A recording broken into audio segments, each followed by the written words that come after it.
welcome you all to today's webinar on AI in the writing classroom. I'm sure AI is a topic we're all really interested in these days. It's a very hot button issue that is especially relevant when we think about the humanities and writing in particular.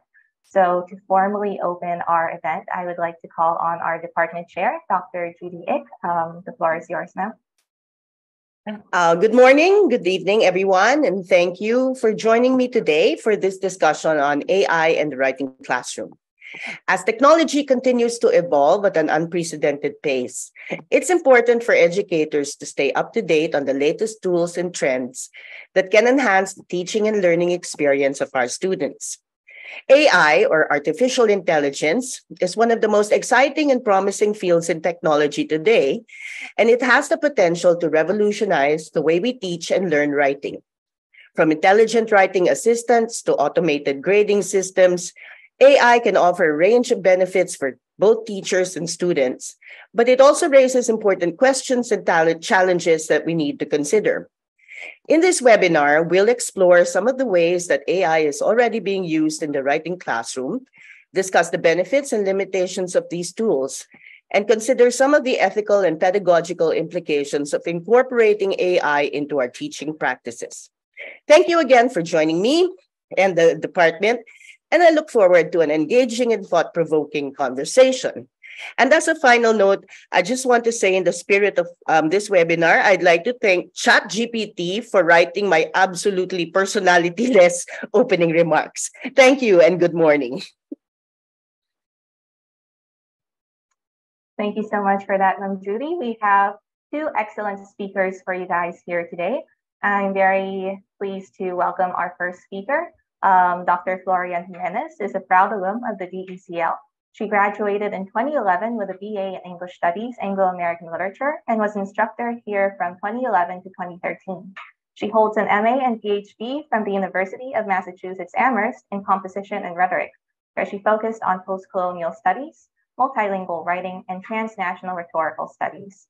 Her dissertation, Echoing and Resistant Imagining, Filipino Student Writing Under American Colonial Rule, has been awarded by the Rhetoric Society of America, as well as the American Society for the History of Rhetoric, as Outstanding Dissertation for 2021. Her work appears in the Journal for the History of Rhetoric and in the edited collections of Transnational Writing, Education, and Pluriversal Literacies. She is currently Assistant Professor of English and Co-Director of the Writing Center at the University of Massachusetts, Boston. So thank you very much and welcome, Dr. Jimenez. Hi, thank you, Sydney, and thank you, Dr. Ick, for the warm welcome. Let me just share my screen.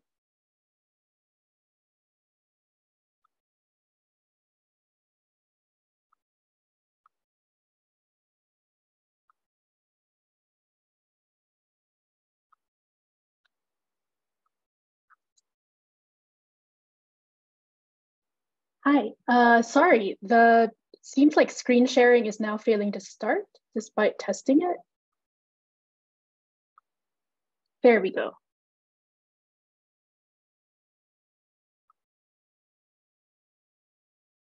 Yes, okay. Are you all seeing, can somebody just send me a thumbs up in the chat to see that we are seeing the right things? Okay, great.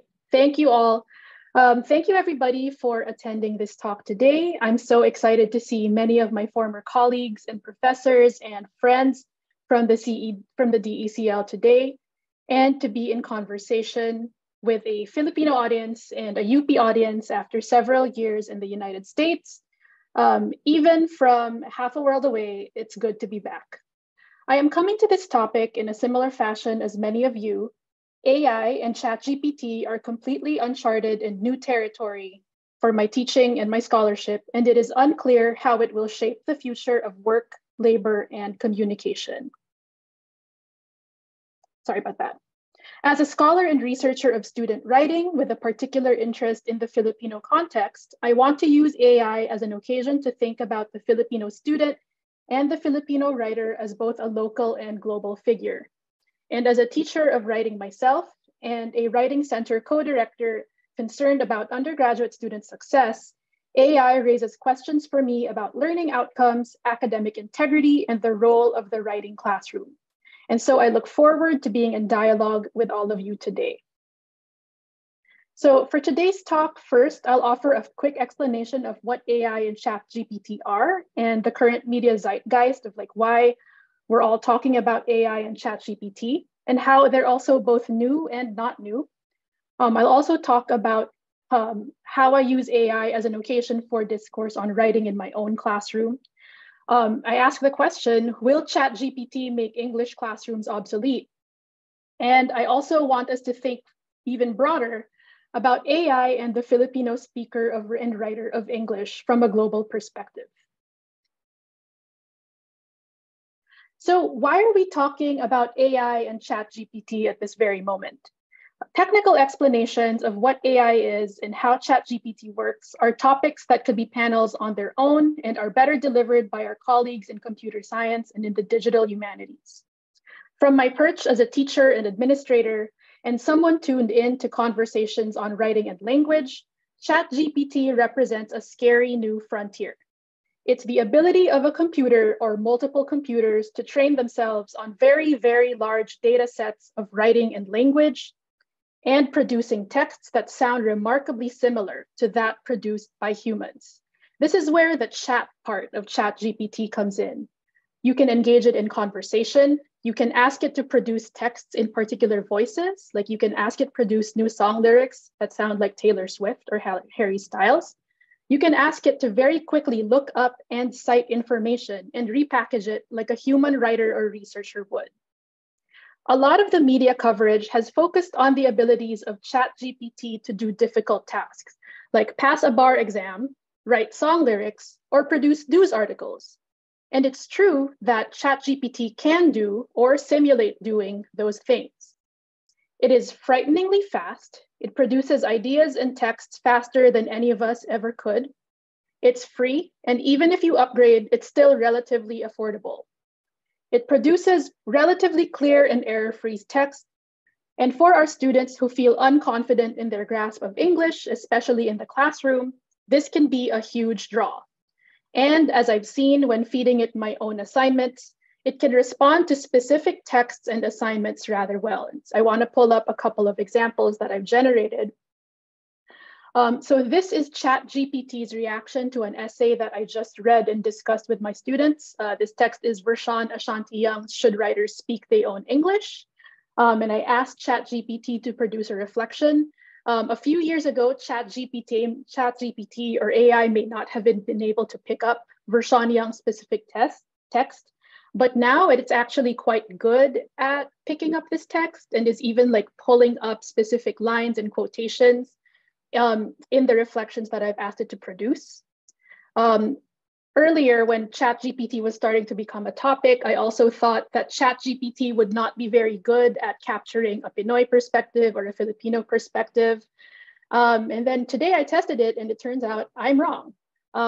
So here's a Philippines-based content example. I asked ChatGPT to explain to me the difference between multilingualism and translingualism and which perspective is more socially just from a Filipino point of view or a Filipino perspective. And here you can see it does that. It explains two complex theories of language, language diversity, and then is able to take into account somewhat a Filipino context.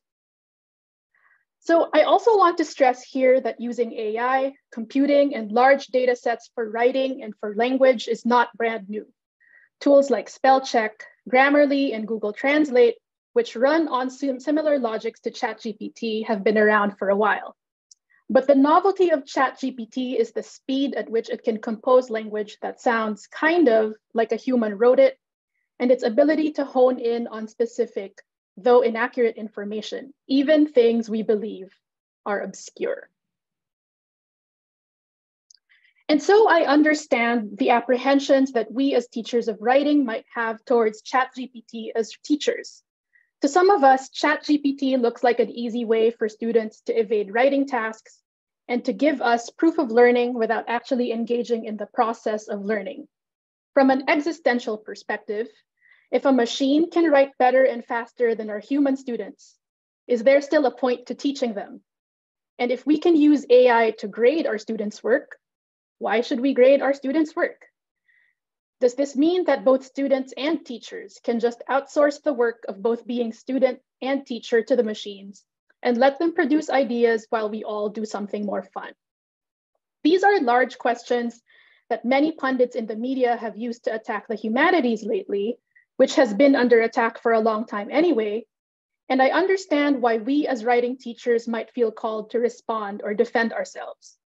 I particularly am not particularly panicked about the presence of ChatGPT. And in fact, I think this media-saturated moment offers opportunities to interrogate with our students why they should write at all. So first, I think that we can use AI in our classrooms as well as for ourselves as writers or teachers of writing as an occasion for thinking about writing in our classrooms. I find it highly ironic that ChatGPT runs on something called NLP, or natural language processing technology, which is the thing that enables machines to generate natural language responses to user input. However, I find that really ironic because writing produced by ChatGPT actually sounds really unnatural.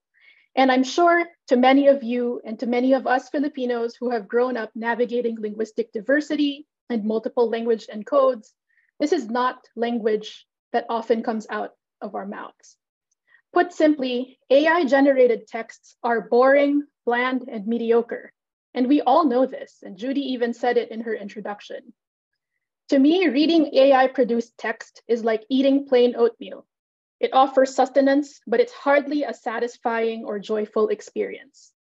I truly believe that our students with time and support are capable of writing much more interesting content than a machine, and that wholly AI-produced content is hardly worthy of an UNO. We need to be open with our students about our feelings and responses to AI-produced writing, not just as teachers, but also as readers and writers who are open to being rhetorically persuaded, or not. So how do we turn this idea that AI texts are actually bad into classroom practice? So I suggest that first, we have frank and open conversations with our own students about AI. What do they actually think about this new tool? Are they tempted, intrigued, or disgusted? What are the reasons they might try using AI for school or work? Does using AI contradict notions of integrity and honesty that they see in their own lives, or how Filipinos think about honesty and integrity in our own culture? I suggest that we negotiate our classroom norms for AI use with our own students to get them to think critically and ethically about the tools available for the writing process, rather than panicking and imposing our own norms immediately upon them. Second, AI-produced writing also provides an opportunity to hone students' rhetorical instincts. As a writer and a teacher of writing, I believe that being aware of what writing we admire and also don't admire, or in other words, what we consider good writing, is actually fundamental to the process of producing writing. When we know who and what we want to sound like and why, then we can begin to work towards it. I suggest that we ask AI, as I did earlier, to respond to one of our assignments or prompts and discuss with students how well this text actually succeeds or fails, and whether AI text is actually a representation of their talents that they would be proud of. So the second big thought around ChatGPT, especially in the circles of higher education, is will ChatGPT make the English classroom obsolete? If it's incredibly easy to produce error-free text and to produce, and it's incredibly fast, is there a point in students still learning how to write? I think for us, this also translates into a labor question. Will we all lose our jobs? I believe that ChatGPT will shape the writing classroom only insofar as writing teachers allow it to. Because I think we need to go back to the fundamental question of why we ask students to write in our writing classrooms in the first place. Because the point of the writing classroom is not producing the text. Many of the essays and exercises that we ask students to produce will never see audiences beyond the classroom. And rather, and we all know this, that as writing teachers, what matters is the actual process of writing and of producing a text. When we ask students to write, we are asking them to engage in some of the following tasks and questions: how and where to find ideas, how bad ideas become good ones eventually, how to give, ask for, receive, and act upon feedback, how to revise something, and how to manage a project. As teachers of English and the humanities, we need to hold on to the value of writing as a time and labor-intensive process and reiterate to students that the challenges of writing are worth pursuing, despite perhaps the perfection of the text being elusive. And so, how does this translate into my own writing classroom? In my own writing classroom, I often require students to produce a first rough draft of an essay and get feedback on it from me and their peers. And when I say this is a first rough draft, I mean that it is entirely unpolished. I allow students to speak parenthetically or in comments about where they're unsure and leave gaps, to write notes to themselves about where they're stuck or what they're going to do next. I even allow students to compose out loud via recording or dictation and also use multiple languages. And when I grade this rough draft, I grade it by sufficient volume and amount of prose, not outline, and not by how good it is, because the point is that it's rough. I also have my students read Anne Lamott's piece, Shitty First Draft, sorry for the profanity, to reassure them that this is indeed what I'm looking for. I then require students to produce a second and final draft that has taken peer feedback and instructor feedback into account, or not, if they choose not to use it.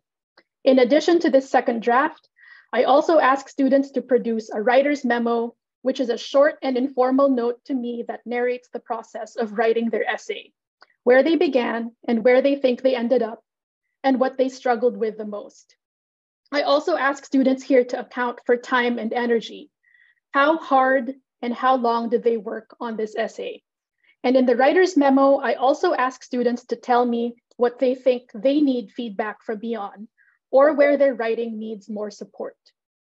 I engage students in this long process of writing, revision, and reflection, not to make them confess to whether they've used AI or not, but because I genuinely want students to figure out the composing process that works for them. By gaining metacognitive awareness of their own writing process and tendencies, students become better positioned to adapt their writing processes for future college courses and for non-classroom situations, such as the workplace or civic life. For teachers of writing and English and for university administrators, AI is also an occasion to think about the immense task of teaching writing and who has responsibility for teaching writers. To put it another way, while we wish we could make it so, students cannot radically transform or change their writing in the span of one semester or with a couple of English classes. There is no English class or English teacher that can make a student fully equipped to deal with all the challenges of college writing and beyond. This is why in writing studies and in universities in the United States, it's common to see a multi-pronged university-wide approach to writing. We approach general education and freshman writing seriously, but this occurs in tandem with initiatives like writing across the curriculum programs, writing intensive courses outside of English departments, and requirements for demonstrating writing proficiency before graduation. Outside of the classroom, US universities may also offer academic coaching on general academic skills, English as a second language programs for multilingual students at all levels, meaning graduate and undergraduate support, and individualized writing coaching in writing centers. I suggest that administratively, DECL teachers are well placed to start advocating for an "it takes a village" approach to the teaching of writing, rather than English departments continuing to solely bear responsibility for writing proficiency. I want to note here that not all American universities have all of these initiatives, nor that having these initiatives equates to success. I want to just underscore here that an approach to writing that places all the pressure on us, the English department, is unrealistic and unfair, and that we need to think more broadly about all the other spaces at the university where learning about writing happens, and how all of those other spaces will be responding to AI. As a scholar of multilingual writing and transnational writing, I also have concerns about what AI will do for linguistic diversity, social justice, and whose writing and languages are valued. I want to stress again that AI is not new to writing. We have all encountered AI through predictive text, Microsoft Word spell check and grammar check tools, Google Translate, Grammarly, and the like. Most of these tools have been used to help writers adhere to, for lack of a better term, established language norms. And so there's a frightening example that I'm not going to click on today because the audio is a little wonky. But if you'd like to look it up, there is a startup called Sanas that's begun using speech recognition and synthesis to change speaker accents in real time. So this becomes, for the BPO industry, a potential replacement for accent neutralization training, which is politically problematic in itself, but that is a conversation for a different day. And so these are the kinds of things that sort of bring us back to these established language norms, that bring us back to this idea of standardization. And what ChatGPT does by default is produce polished texts and speech faster than any of us ever could. It produces more of what's established, accepted, and valued, and produces them faster than any human, monolingual or multilingual, can. This is a reinforcement of pre-existing language norms. And so for me, my fear is that workplaces, media, government or governance, and education will actually start to double down on native speaker norms because these native speaker norms are suddenly much easier to replicate. I also fear that the world's tolerance for intercultural and interlinguistic negotiation will decrease, and that there will be rapidly increasing pressures towards the standardization of English. And so as the world races to flatten linguistic diversity through AI in the name of temporal, logistical, and financial efficiency, who is going to be left behind? I forecast that individuals who do not grow up with English as a first language, those who cannot access standard written English or standard English through education or through the household, and those who have accented or non-Western varieties of English stand to lose the most in this debate. And so the question then becomes, as teachers and scholars of English in the Global South, how can we respond in the face of this flattening of linguistic diversity? I argue that our task in this new world is not to increase pressures on ourselves to continue to standardize our students' English and writing, or to force standard written English on our students even more than we already do. Because of the nature of language acquisition and rates of language change, that strategy of continuing to insist on standard language norms will not succeed. And so I argue that maybe we should reframe the terms of debate. I argue that maybe we should leverage the agency that we have over our own classrooms, general education requirements, and curricula towards decentering standard language norms. Instead, what if we considered the linguistic diversity that Filipino students writers have as rhetorical and linguistic assets? What if we made the English classroom in the Philippines a space for acquiring critical language and rhetorical awareness, rather than the place for the acquisition of standard English?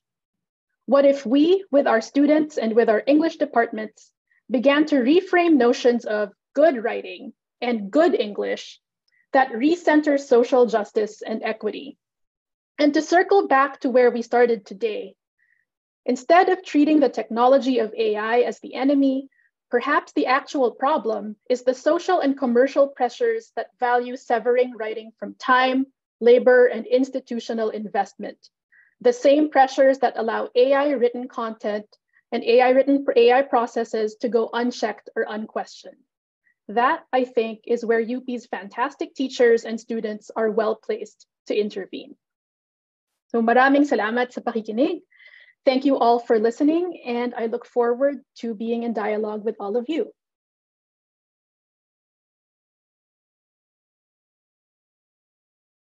Thank you so much for that, Dr. Jimenez. That was such a fantastic way to begin the conversations that we should be having in our classrooms. And there is so much I'm sure everyone's looking forward to unpacking later on. And I can't wait to hear what our second speaker has to add to this discussion.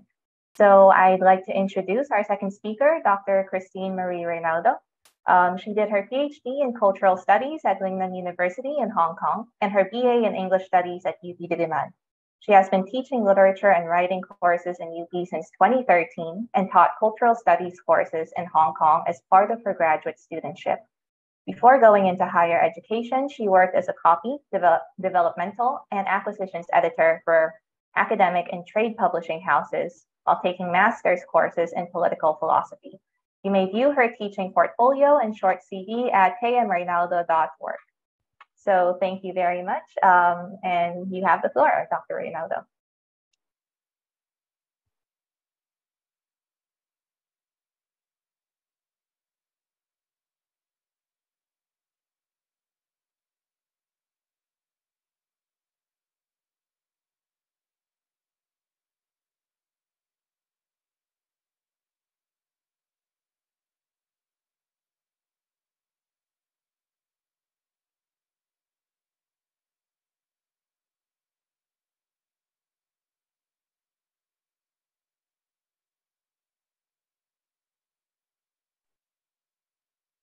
Sorry to interrupt you, Tim, but I think you're muted. We can't hear your audio. Oh, yeah, my microphone was off, sorry. So can you hear me now?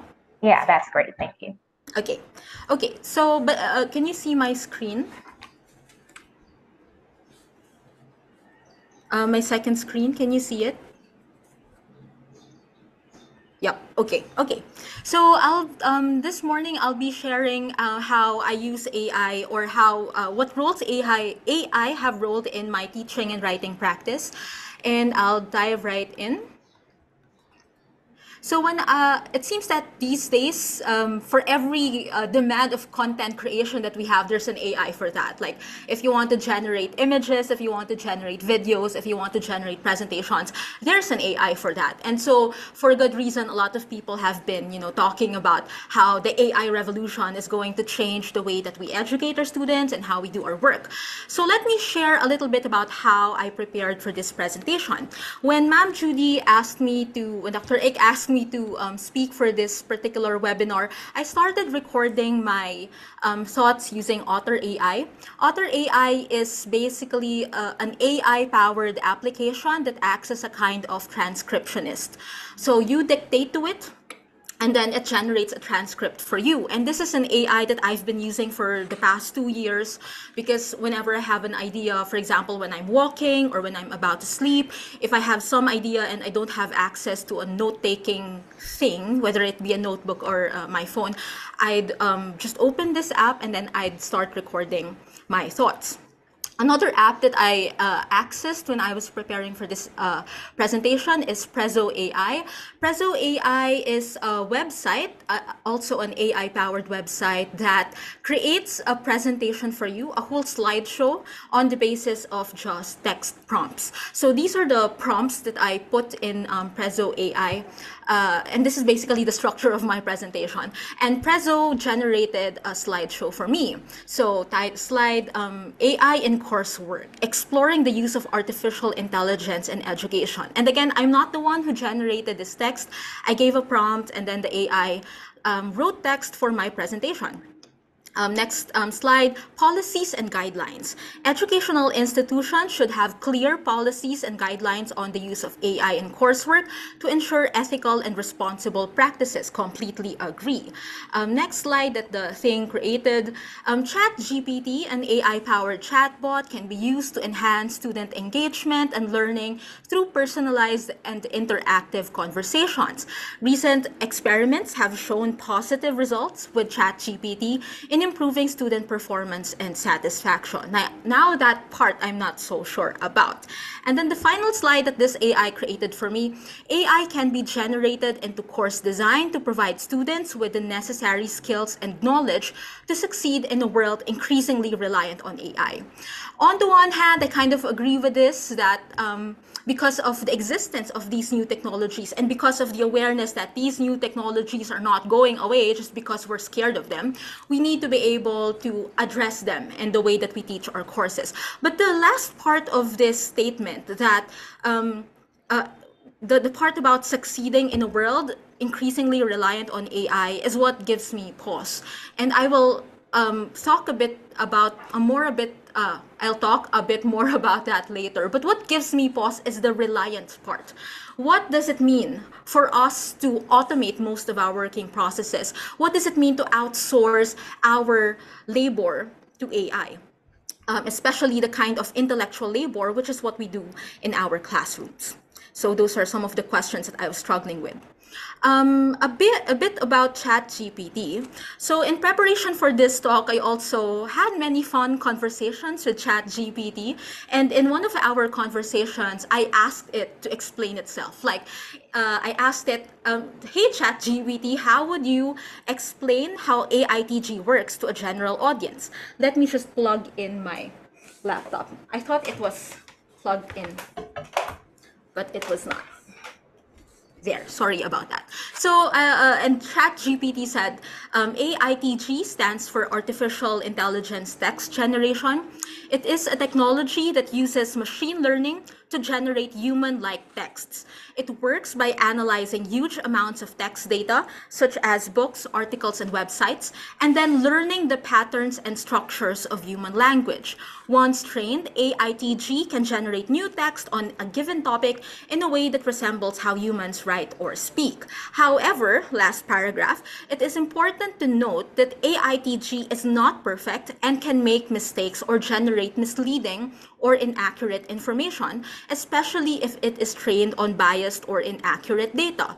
Therefore, it is important to use AITG generated text with caution and always fact check. And I will return to this point later, but what I want to emphasize right now is that ChatGPT is able to recognize syntactic and semantic patterns in language, and based on that statistical analysis, generate statements that to us sound error-free, or at least grammatically error-free, and that sound plausible. What it is not capable of is actual reasoning in the way that we understand it. It is not capable of propositional knowledge. It is not capable of generating justified true belief, which is one of the traditional ways by which we conceptualize knowledge. But one caveat about that is that AITG, the latest version, GPT-4, is also getting smarter because the developer enabled the use of plugins. So now you can actually plug in a search engine into ChatGPT, which makes it smarter. But for now, this is something to keep in mind, that ChatGPT is not capable of verifying the truth or falsity of the statements that it generates. What it is capable of doing is recognizing patterns in speech. And I'll go back to that point in a bit. Now, what I will be sharing is how I've dealt with ChatGPT in my own courses. And the reason why I worked on this over the mid-year break was because last semester, if you remember, ChatGPT emerged onto mainstream consciousness around November, December 2022.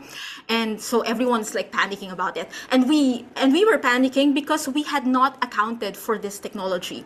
When we teach plagiarism in our classes, for example, and when we mark student papers, when we check student papers, we're kind of confident in our ability to spot what seems to be plagiarized because, you know, it's not written in the language that the student usually uses, or it's missing a citation, but it's kind of it sounds like it's not written by this particular student or something. It seems like it's copied from somewhere else. But what ChatGPT does is akin to what contractual cheating is, or contract cheating, like when a student hires somebody else to generate completely original work and then submit that as his or her own. So for that kind of cheating or plagiarism, it's a lot more difficult to detect. Now, we weren't so worried about that form of cheating before because it is prohibitively expensive. Like, it's not often the case that you get like a mass of students being able to like hire somebody else to write their essays for them. But as Florianne pointed out earlier, what's so scary about ChatGPT is that it can do this thing for free. And it's virtually impossible to categorically say that a text generated by ChatGPT was written by ChatGPT. Like there is no, even though there are detectors online that are supposed to detect whether something is written by AI, there is, even the developers say that there is no absolute way to say for certain that something was written by AI. And so for those of us who are teaching writing, especially academic writing, for those of us who have to check like 100 papers every semester, that then leads to a lot of difficulty. So last semester, when the students submitted their final papers, there were a couple of essays that I had some I had a strong conviction. No, I had a strong suspicion that these essays by students were written by ChatGPT. And because I was paranoid at that time, what I ended up doing was feeding every paragraph in that paper into the generator. And then the generator would say, the detector, sorry. So I would feed paragraphs of that essay into the AI TG detector. And the detector said that, this paragraph is 70 to 99% sure written by AI or something like that. And well, one, that was a very labor intensive process because you had to do this extra step in marking student papers. And the second thing that I found really distasteful about that exercise was that it encouraged a kind of like paranoid mistrust of students. And that kind of attitude was something I felt really bad about. And so for the next semester, I decided to evolve my guidelines for student work. So one of the first things that I do before I begin my classes is to send a student survey to my prospective students over using the CRS module to ask them certain questions that give me an idea about their level of academic background knowledge for the course. And this semester, I started including this question in my class survey. And the question is, does the use of AI text generators like ChatGPT to write parts of an essay requirement constitute intellectual dishonesty? Now, before they get this question, I gave the students a copy of the UP student handbook on which defines academic dishonesty and plagiarism in a very specific way. So I was interested to see the responses to this question because the responses ranged from a hard yes, like yes, if you use ChatGPT, this is cheating. And some other responses were more like, it kind of depends. Like if you use just one sentence from ChatGPT, you're fine. But if you copy 2 paragraphs, you're not fine. So there was a huge range of judgments about whether ChatGPT constitutes academic dishonesty or not. And so when I made my syllabus, matagal mag-load so ito na lang. When I made my syllabus, I wrote specific guidelines for ChatGPT. This syllabus is for English 22. And I included in the section on class policies. So here, class policies. I included a section on the use of AI text generators. And I preface that section on AITG with a discussion of academic integrity.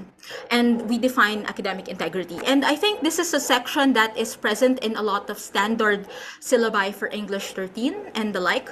Academic integrity refers to the values and ethical standards to which we hold ourselves accountable as scholars and members of the academic community. According to the International Center of Academic Integrity, academic integrity is a commitment, even in the face of adversity, to 6 fundamental values: honesty, trust, fairness, respect, responsibility, and courage. Intellectual dishonesty undermines trust, and call into question the credibility of your person and your work. And so I preface our discussions of AITG use with this discussion of academic dishonesty. And I tell them, I tell them about that story that I told you earlier about marking student work that I thought was generated by ChatGPT and feeling really bad about mistrusting my students. So I told them, whatever you submit to me, I will check it and I will assume that this is something that you wrote yourself. I will not suspect initially that you used an AITG to write this. And I want us to focus more on building this sense of trust among us and to do our work with due diligence and with a sense of responsibility for the project of collective knowledge construction. And after that section on academic integrity, I have this section on AITG. So first, I define AITG, and if you, I'll give you copies of this syllabus later, but I included links to readings about AITG. And the key thing is that I allow my students to use AI text generators for writing assignments, but that use has to be regulated, and the extent of acceptable use has to be defined. So in my syllabus, I say that any use of AI tools in this course must be guided by the values and responsibilities of learning, fairness, accountability, and trust. For the purposes of this course, acceptable uses of AITGs include honing the language of your essay, modeling the forms and stylistic features of academic writing genres, brainstorming, forming a sense of the established or dominant or even trite readings of a text, because ChatGPT is very good at that. It's very good at giving you the standard answer to questions, and providing immediate feedback on your drafts. Like you can give a piece of writing to ChatGPT and say, hey, can you correct the grammar, or can you give me feedback on my writing? It can also do that. And I'll give concrete examples of this later. Unacceptable uses of AITGs like ChatGPT include the following. And for the purposes of this class, I tell them that these actions will qualify as academic dishonesty. So this is unacceptable: submitting essays that are substantially written by AITGs. Substantial here means that AI programming played a greater role in determining the content, organization, language, and documentation of your essay than did your own human intelligence, intentionality, knowledge, beliefs, disposition, and expressive style. And I'll talk a bit more about this in a bit. Prompting AITG to answer examination or exercise questions, relying on AI to assemble secondary sources, using AI to summarize or synthesize primary or secondary sources, and uncritically reproducing such work in your own essays without reading those sources yourself, reproducing AI-generated text in your work without proper attribution. The MLA already has a guideline for citing AI-generated text, and any similar acts to the above. So essays written for, in addition to those guidelines, and you notice that I kind of, what I discourage in my courses is the use of AITG to bypass the work of learning and thinking itself. So if you're using AITG to aid in your learning by helping you proofread your work, for example, or teaching you what sort of grammatical errors you need to be more aware of, then that's fine. But if you're using AITG to sidestep, bypass, avoid the difficult work of learning, then that's where we have a problem. So in addition to having these guidelines, I also provide the students with a transparency declaration. So I require them to account for how they used AITG in their work if they use it for class. This is the transparency declaration, and again, I'll also make this available later. Declaration.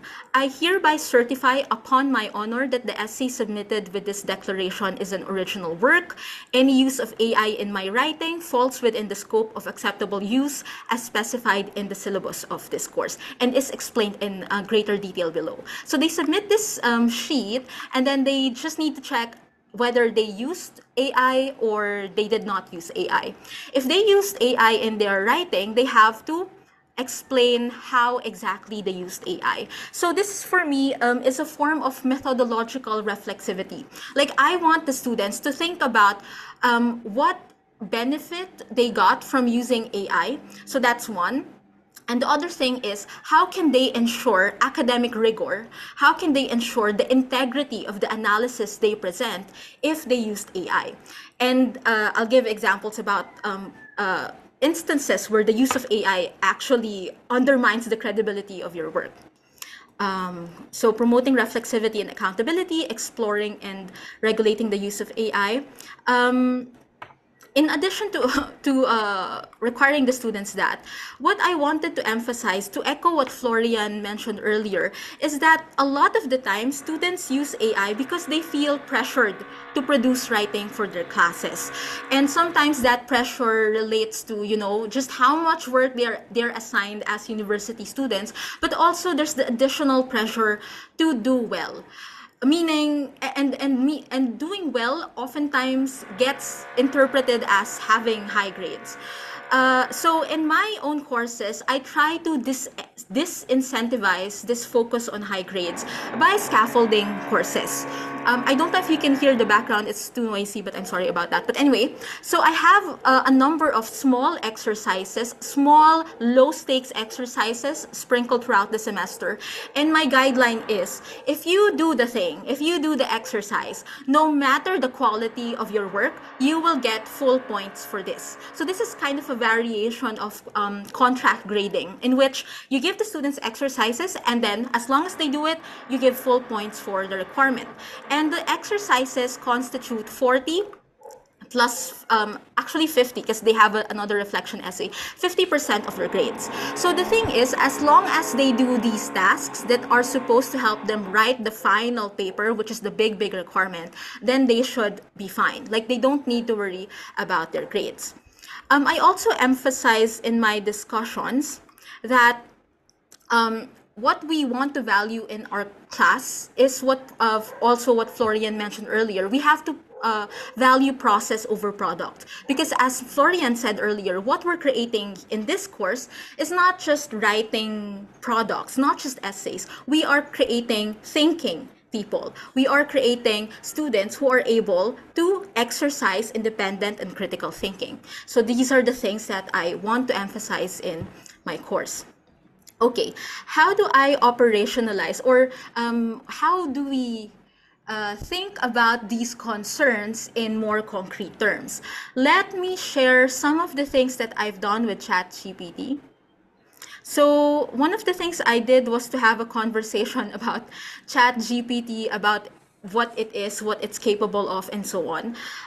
Some of the questions are, can you tell me about the uses of ChatGPT for academic writing? What should I be worried about when using ChatGPT for research and writing? Can ChatGPT reproduce information? Does copy-pasting text submitted by ChatGPT qualify as plagiarism? I won't go through all of these because I'll give you a copy of this conversation. But what I wish to emphasize is that, one, ChatGPT's training data ends at around September 2021. So if you ask it questions about things that happened after September 2021, it is likely to give you a plausible response, but the response would not be true in actuality. And so we have to be more careful about what we choose to reproduce from ChatGPT. So I'll give you some examples of that now. I tried ChatGPT for a variety of writing tasks. So one of the things that I asked it to do was to write letter templates and emails. So I asked it to write a recommendation letter for a student, which was needed urgently, and it wrote a pretty nice recommendation letter for the student. Now, did I submit this recommendation letter? I did not, because the letter is so standard and formulaic and so predictable that if I were sitting on an admissions committee, I would have no sense of who this student is as a person. And I think that's one of the values of writing recommendation letters. It allows us to develop a stronger sense of our students as people, so that even 10 years after you teach them, you still kind of remember who they are. And so I used ChatGPT to generate a pretty good template for how recommendation letter ought to be structured, but it's not the final thing that I actually submitted. Now, what I actually submitted is a sample email. So I asked ChatGPT to write a brief email to the university head librarian requesting access to libraries and resources for a visiting researcher conducting research on US military bases in the Philippines. Because I was busy that day, I needed a quick email to the university librarian. So I asked ChatGPT to generate an email, and I made it generate 5 different emails.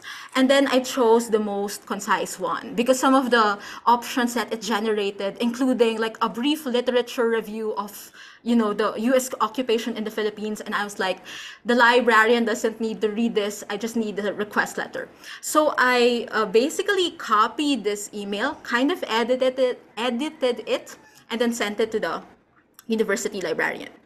Other things that ChatGPT can do, it can give you lessons on conventions of academic discourse. So sometimes we teach a lot of things that are almost formulaic to our students about things that relate to convention, definitions, structures, and so on. Many of the things that we teach do in writing, even especially in a genre like academic writing, tend to be quite formulaic. So you teach them to the students, you talk about it, sometimes they forget what they were supposed to remember, and they feel a bit shy about asking you again. So they can go to ChatGPT, or really they can just go to Google and ask the question to ChatGPT, and ChatGPT is able to give plausible answers to questions like, what distinguishes academic writing from other forms of written communication?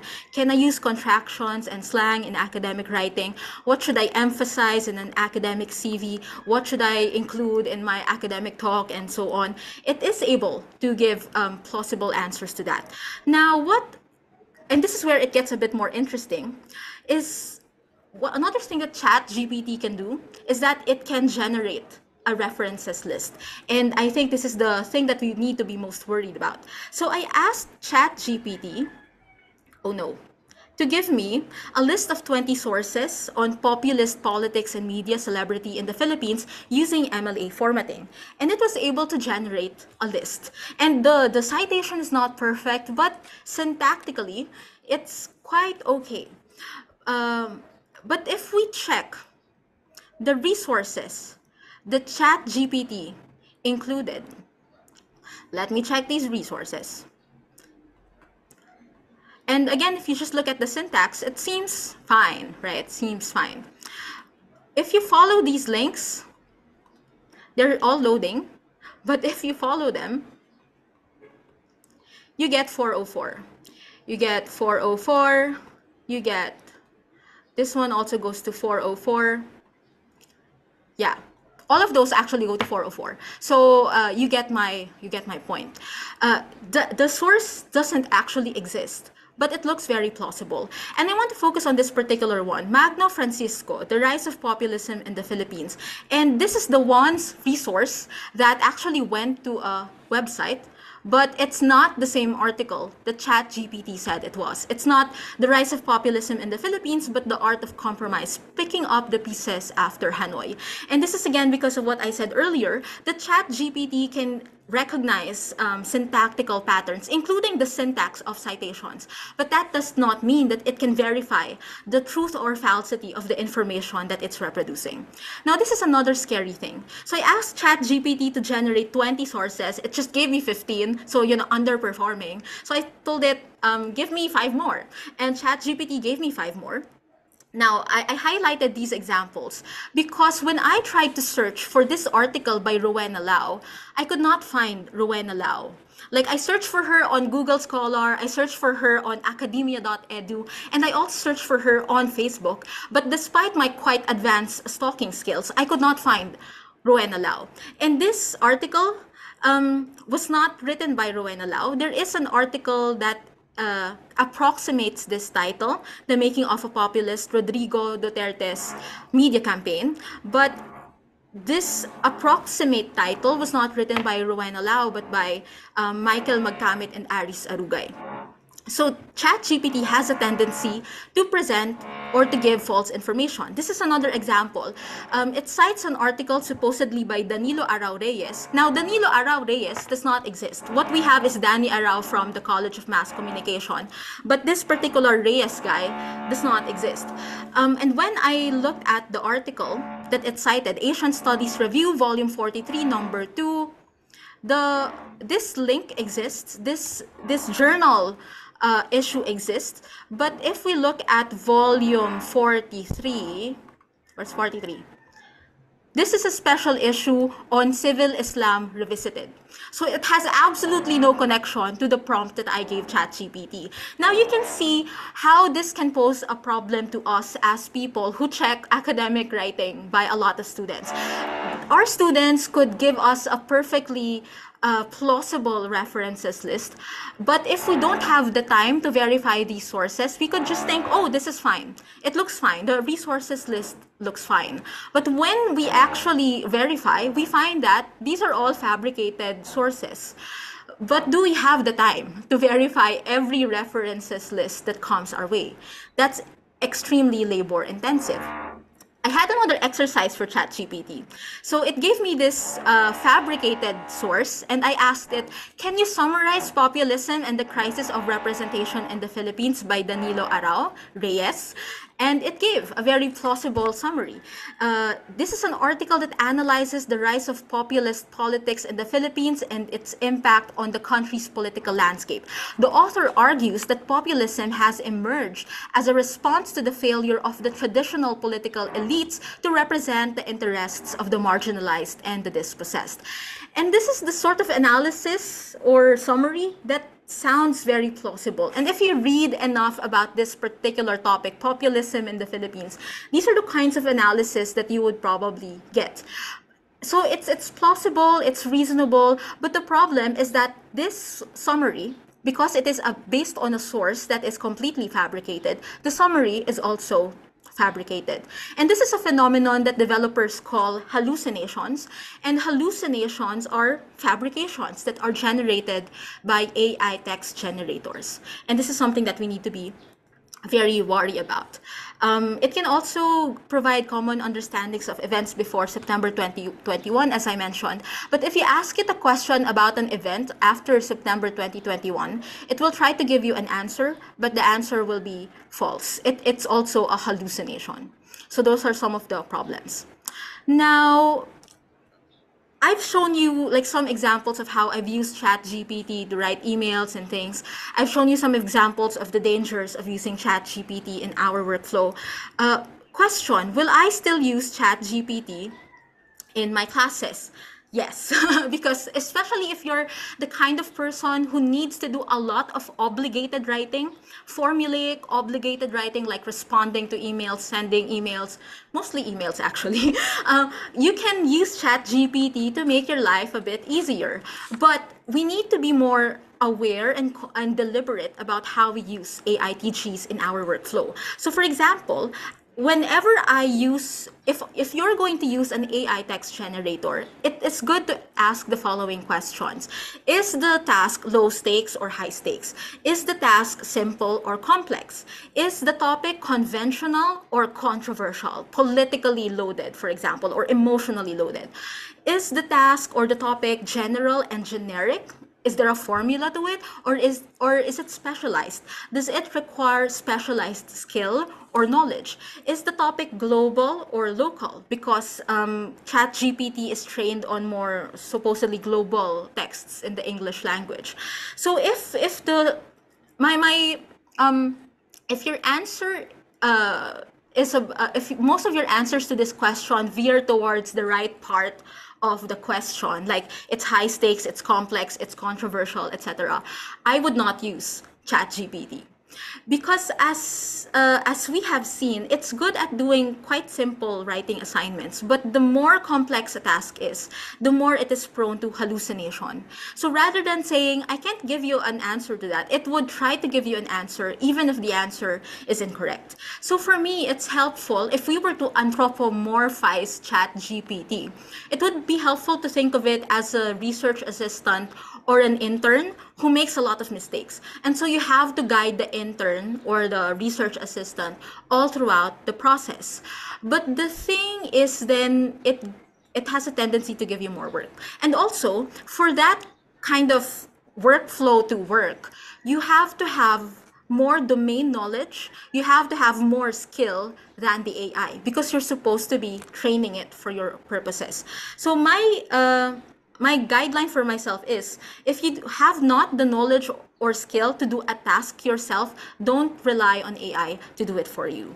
Now, another way of addressing AI in course design, aside from posing these questions, is by building the English 13 syllabus around the themes regarding AI. Because when I design my English 13 syllabus, I usually have like sample writing that revolve around just one theme and develop it in different ways. So you have writings about the mechanics, you have readings about the mechanics of writing, and you can also have like problem-based readings that allow you to teach the students skills in critical thinking, paper organization, and so on. So some of the themes that we can address in relation to ChatGPT include developments in the digital humanities, AI misinformation and its repercussions on democracy, AI-generated texts, the AI revolution and its implications for labor precarity and the future of work, surveillance capitalism, and the relationship between LLM or large language model computing, which is what ChatGPT is, and climate emergency. Because another thing about ChatGPT is that it requires a lot of computing power to operate. And that has repercussions also for energy consumption, carbon emissions, and so on. So those are some topics that we can address in our classes. And by way of conclusion, as we are teaching or talking about this in the context of the humanities classroom, I think we can bring this back to the question of what the humanities are for. Why are we studying or why are we studying the humanities? When ChatGPT came onto the scene, I remember this quotation from Frankenstein by Mary Shelley, which is something that we're discussing this semester in English 22. And this is the quotation. So the scene is that Frankenstein, the scientist, is confronted by the monster that he created. And the monster is demanding Frankenstein to create a partner for him because he's sad and lonely and so on. So he said, and Frankenstein was like, I'm not going to give you a partner. I'm not going to create another monster like you. And the monster says, slave, before I reasoned with you, but you have proved yourself unworthy of my condescension. Remember that I have power. You believe yourself miserable, but I can make you so wretched that the light of day will be hateful to you. You are my creator, but I am your master. Obey.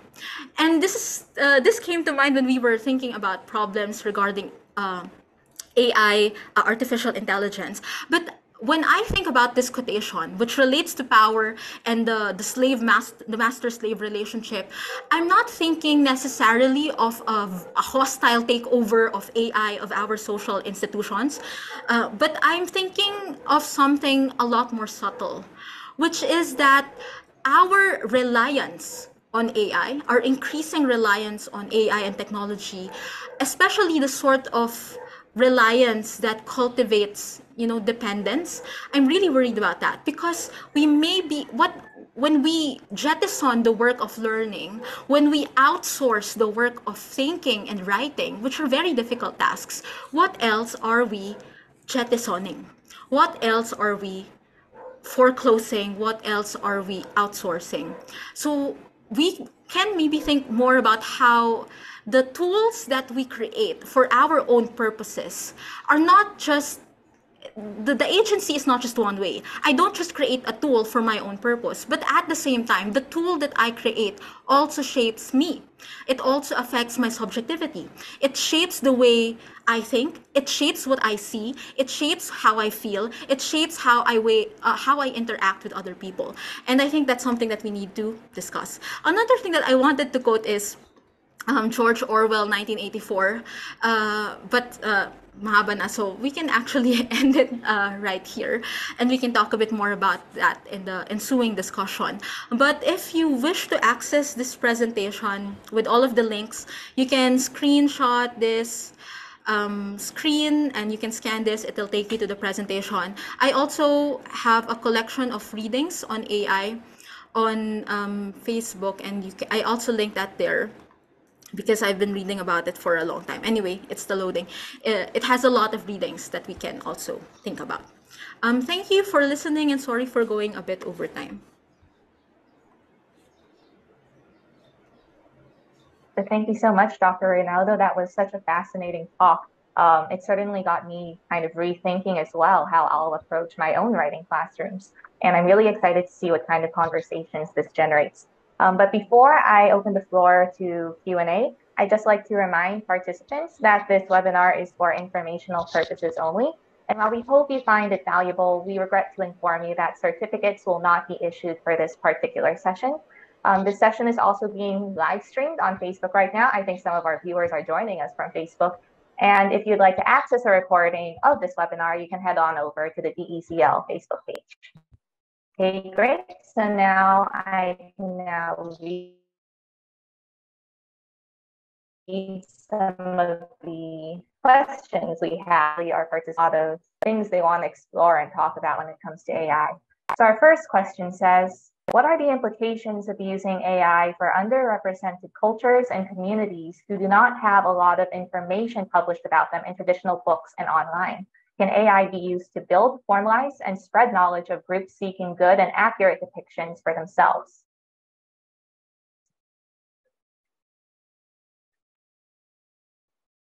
Thank you for that question. I can jump in and offer an answer.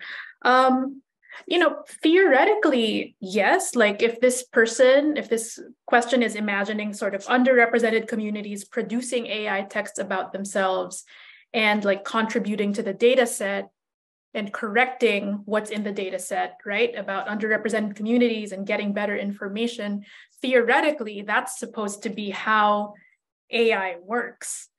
However, I think we're running up against, and there's a lot of studies on this in the digital humanities and also in computing, that algorithms are still made by people, and the ways that AI gathers information are still made by people, and they have shown racial biases and gender biases in the creation of these data sets. So you're kind of running up against, as what I said earlier, like what's already established and what's already known.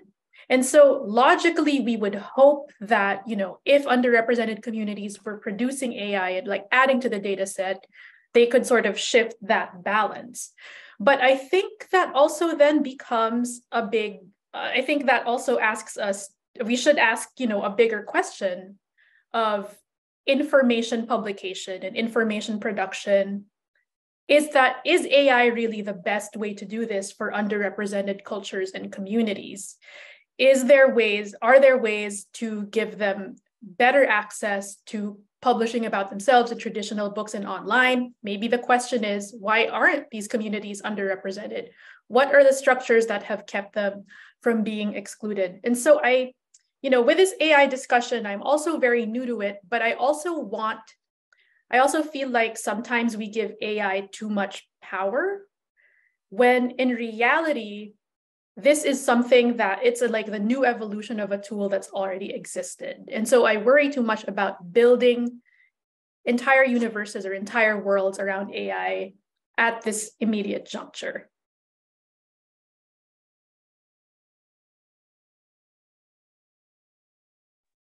Kim, do you want to add to that? No, I think but I echo what Florianne said. Okay, great.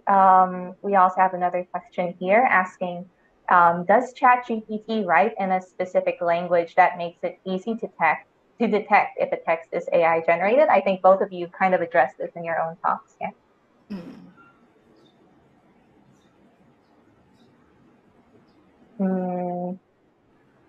We also have, does ChatGPT send its output to plagiarism sites so it can claim ownership of essays and papers written by students or even published essays by researchers?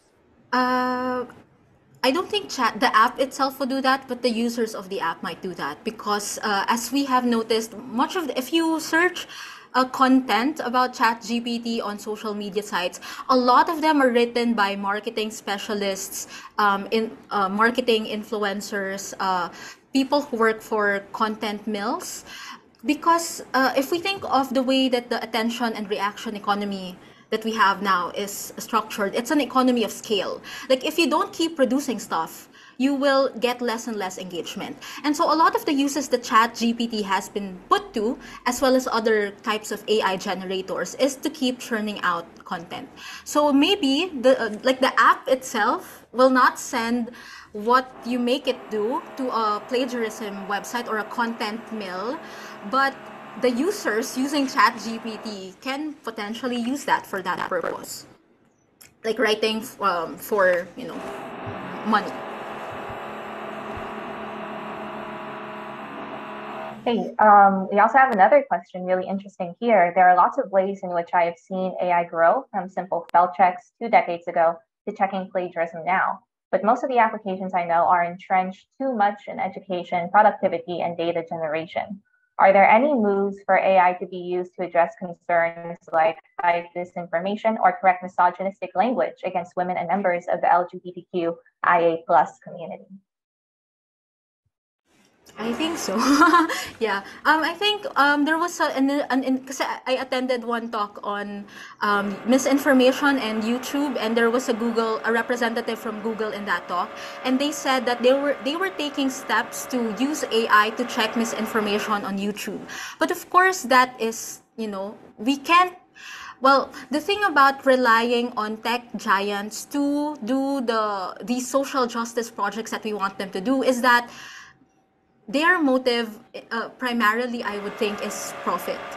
And so if we rely on them for checks and balances, we can compel them through legislation, for example, to practice these checks and balances. But ultimately, are our interests as citizens and as people, are these interests always congruent with the interests of the companies that actually have the power and the capacity and the resources to build AI mechanisms for things like checking disinformation, checking bias, and so on? So my answer to that is we have to think more carefully about the congruity of those interests, because if we're talking about using AI to check misinformation and things like that, we also need to ask who will do that, who has the capacity to do that. So that's how I would address that particular question. Yeah, and just to add on to that, I think Tin raises a really good point here. Like, why are we asking for corporations to do the work of correcting misinformation when perhaps the conversation should be, why is there misinformation in the first place? AI is also the producer of misinformation. Now we're relying on AI to be the corrector of misinformation. And it sounds like what's happening, and Kristine brought this up earlier, is the continual outsourcing of writing and content generation and idea generation. It's almost like an Orwellian, 1984 scenario where we're all just becoming passive consumers of media. And there's less and less attention paid to the production of media. We can stop thinking critically. It seems like this is ushering in an era of, let's stop thinking about the critical human production of content, because now the machines are doing the content. And I think we have to think about what are the problems when we stop thinking of humans as writers, when we start thinking of the AI too much as an author. The AI is not an author. The AI is a machine that works on an algorithm to produce more content. Hey, so kind of on a related note, since we're talking about the content that AI generates, someone asked, does ChatGPT reveal its sources? Is there any way for us to check the information filtered by the application and possibly check the information ourselves? Yeah, you can actually ask ChatGPT to discuss a particular topic, like discuss nationalism and include sources. But as I demonstrated earlier, there's no certainty that the sources that it gives you uh, are actually real sources or credible sources. And so addressing the earlier question also about adjusting assessment. Now, when I don't have English 13 this semester, but when I redesign my course, I would put a lot more emphasis on questions of content, organization, and sources like documentation. And I will be putting a lot more emphasis on the credibility of the sources of information rather than on correct spelling, correct grammar, rather than on concerns of linguistic facility. Because in an age where you have so much information, the value of the writing that you present, the value of the analysis that you present is only as good as the sources of your information. So if you're presenting content that is based on spurious sources, even if it's not AI generated, but random blogs on the internet or what we think of as uncredible sources of information, then that would be a problem. So in English 13, I devote at least 2 sessions to discussing how to vet sources. Like, how do you judge sources based on the CRAP test, for example, like the credibility, the relevance, the accuracy, the politics underlying the production of the source, and things like that. So the skills for determining whether a source of information is credible or not, I think has to be emphasized in designing writing courses, especially for academic writing.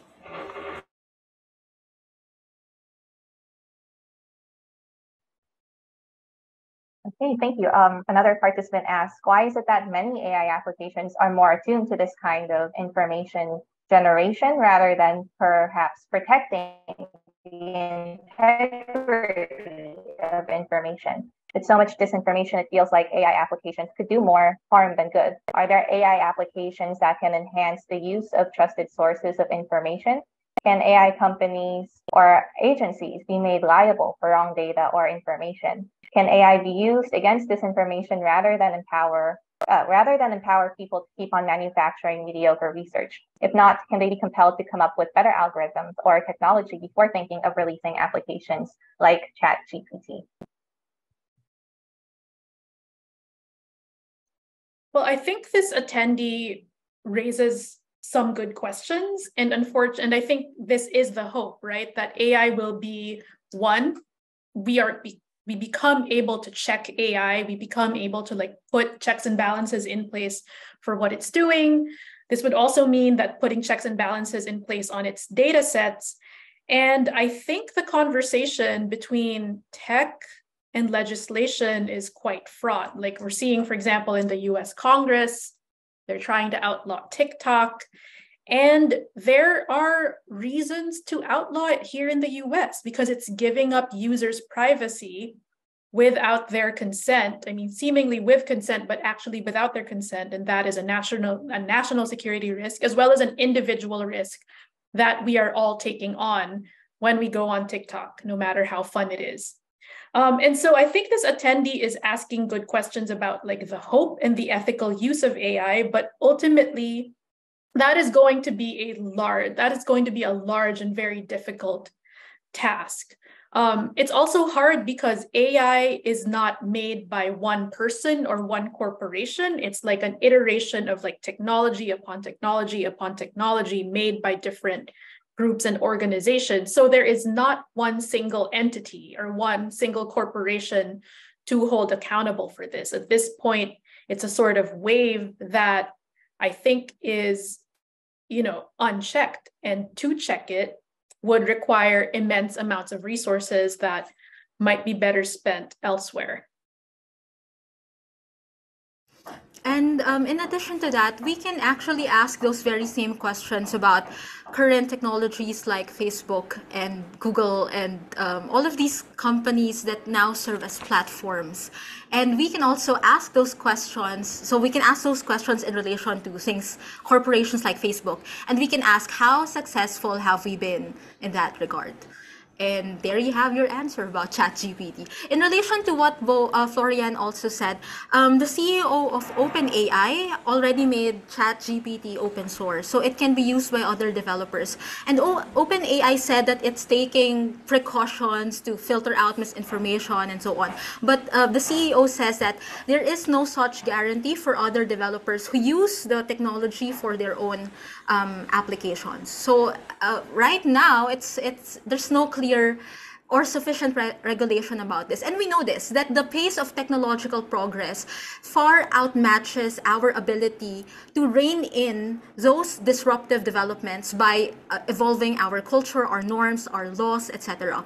The pace of technological development is too fast for us to efficiently rein it in. And we see this with ChatGPT, because when I prepared for this talk just a couple of weeks ago, I was still using GPT-3, and then just last Friday, OpenAI released GPT-4, which is supposed to be 10 times more powerful than GPT-3, and then it's able to do a lot more things than GPT-3. So then we need to reassess again as technology advances. So yeah, it's kind of difficult. Okay, another attendee asks, on a micro level, are there any tells that AI-generated text contain that give away the nature of the content presented? Is the technology behind the AI improving in a way that corrects these tells?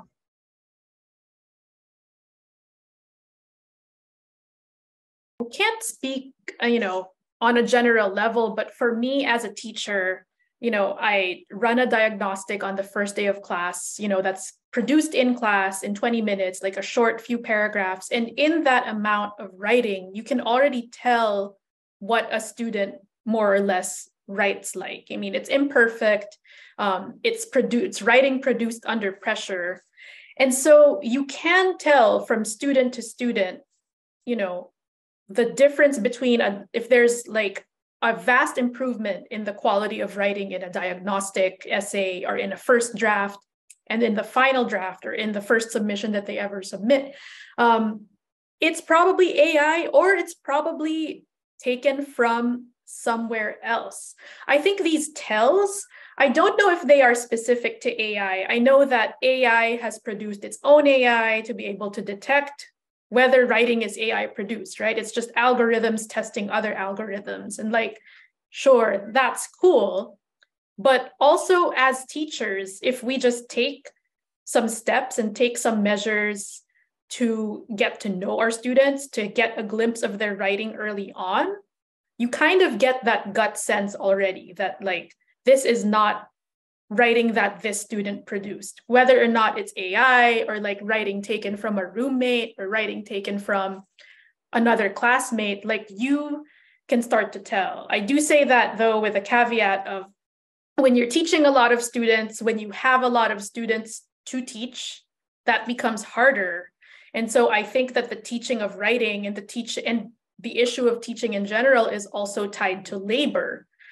Are we supporting our teachers of writing and supporting our teachers in general in ways that give them sufficient and fair class sizes that respect the time and energy that it takes to teach a student? And I think that was a very long answer to a short question, but that's my take on that. I asked ChatGPT that question as well. In our chats, I asked ChatGPT, what can I do if I am a teacher who suspects that a student committed academic dishonesty using ChatGPT? And ChatGPT said, if you suspect that a student has committed academic dishonesty using ChatGPT, here are the steps that you can take. One, gather evidence, feeding assignments to a detector, but that in itself is not enough. Again, these detectors are not 100% true, or they cannot give you absolute certainty that a piece of writing has been generated by ChatGPT, because it also turns out false positives and false negatives. So you gather evidence, you meet with a student, and you ask the student, honestly, did you cheat or not? Now, if the student categorically denies using ChatGPT, even if you feel like you have compelling evidence, you cannot judge it. You cannot say for certain that intellectual dishonesty has been committed. So if that happens, you might need to to file an actual case for academic dishonesty so that you have a panel that would sit on a case and then determine whether there is sufficient evidence to say that that intellectual dishonesty has been committed. So that would involve, in the UP case, writing to the dean and then forming a panel and so on. But such a kind of punitive approach, well, it's difficult because, as I mentioned earlier, it cultivates so much distrust, an atmosphere of distrust. I think the more productive approach to this is to have discussions with students about the significance, the importance of not avoiding this work of learning and of writing. We have to explain to them that learning, especially of the transformative kind that we think is valuable, is necessarily messy, and it's difficult, and it requires the courage to commit mistakes and to own up to your mistakes and to try again. And we can talk to them about what the value of this is, because I feel that if students recognize the value of the labor that they are putting in, they would also be less likely to use AI text generators. And at least in the UP context, diba, we take pride in our students. And the students that we're teaching, they're what? They are 18, 19, 20. These are adults. So an adult who is fully committed to committing fraud, parang may isip na yan eh. So if they really want to cheat, they're gonna cheat, even if you have all of these punitive measures in place. So you just want to make sure, or you can't make sure, but you want to discuss with them why you're doing things in a particular way. Why are you giving them all of these tasks? What is it all for? And if they understand that, perhaps they would be less likely to use AI text generators to avoid the work of learning and actually, do the work of learning themselves. Okay, so we also do have a couple of questions that are more curious about the use of AI writing in basic education and on the secondary level. So one of our attendees is asking, should teachers in the secondary level resist the use of AI in the writing classroom, knowing that we are still forming the students' writing skills at that point? And if you can use AI, how can you do this ethically and responsibly? I can answer the first question, the one about teachers at the secondary level and still forming the students' writing skills. I think the answer is already embedded in the question. And I think it's, will the use of AI, the question you need to ask there as a secondary teacher is, will the use of AI form students' writing skills? What does this do for their writing skills? I'm not in K through 12, my focus is post-secondary education and writing, but the understanding between sort of K through 12 and then the post-secondary level is that high school and the years before that are for the use of like forming fundamental skills, forming fundamental processes, and becoming prepared ostensibly for college. And I think the question you need to ask is, will the outsourcing of writing or will the outsourcing of your communication to AI for students actually help them be more prepared for future scenarios like college or technical or vocational school? My gut sense is you probably should not, and I saw a question about this earlier. What about other ways to use AI that aren't ChatGPT? I think AI offers a lot of potential in multimedia. So I've been playing around myself actually with Midjourney, which is the AI image generator. And I know colleagues who use it to kind of have students engage with the essays they produce, the drafts they produce multimodally. Like, can you make like an album cover for your project? Can you make a book cover for your dissertation project? And I think in those moments where you're moving across genres and you're recognizing that like not everybody can draw, and this class isn't about drawing anyway, so why don't you just pick some images, can make learning more engaging. But if you're using AI to kind of outsource the students, learning to engage in the process of writing, then that's probably not going to help them in the long run.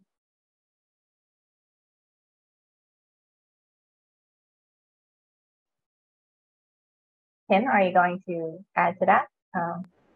I echo again what Bo said, but that question, like what Bo said, in helping somebody in the long run, reminded me of an experience I had in grad school, and because I had so we were writing our thesis, our dissertations, and we were so stressed all of the time because of all the writing that we had to do in a short amount of time, and then it was in the height of the pandemic, everything was difficult, so it was really difficult. So I was chatting with my friend from grad school, and she was also she writes primarily in Chinese, but for our program she had to write in English, and she was having such a difficult time translating her thoughts from Chinese to English and then writing proper sentences and so on.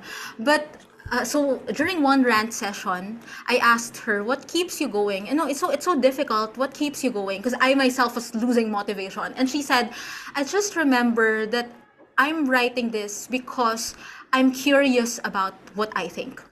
And that has stuck with me since, because when we write, do we frame writing in a way that, oh, I'm creating a product that I can market, I need an uno in my English 13 class to show to prospective employers that I am employable?